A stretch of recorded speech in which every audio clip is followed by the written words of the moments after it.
Bookbite Story: The Grumpy Man Who Learned to Love Again. In a quiet neighborhood in Sweden, there lived a 59-year-old man named Ove. Ove was a very grumpy man. He was a man who lived by strict principles, followed a schedule that could not be broken, and believed he was surrounded by idiots. Every morning he patrolled his neighborhood to make sure no one parked their car in the wrong place. The trash was sorted correctly, and all the rules were followed perfectly.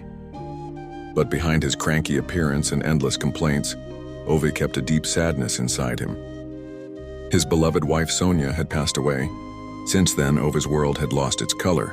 He felt he had no purpose in life anymore except to maintain order and remember his past.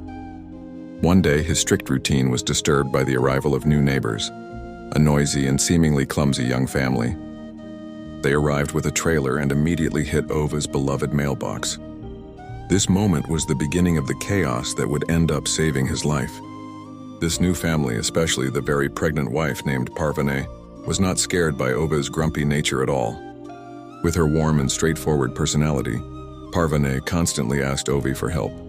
She asked to borrow a ladder for him to teach her how to drive a car, and even to look after her two curious daughters.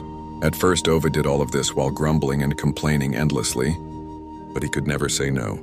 Slowly but surely, he became needed. The man who only wanted to be alone suddenly found himself building a baby's crib, being an emergency taxi driver to the hospital, and even reluctantly adopting a sad stray cat. Through these small, funny, and sometimes touching interactions, the walls of ice around Ove's heart began to melt.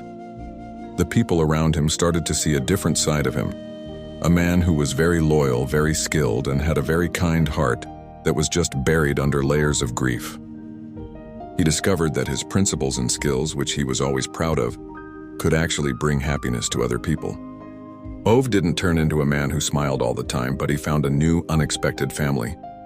He found his purpose in life again, no longer as a strict rule keeper, but as a reliable pillar of the community, a grumpy grandfather to his neighbors' children. Ove's story is a warm reminder that sometimes connection and love can come in the most unexpected ways, and it is never too late to find meaning in life again. Source of the story: A Man Called Ove by Fredrik Backman.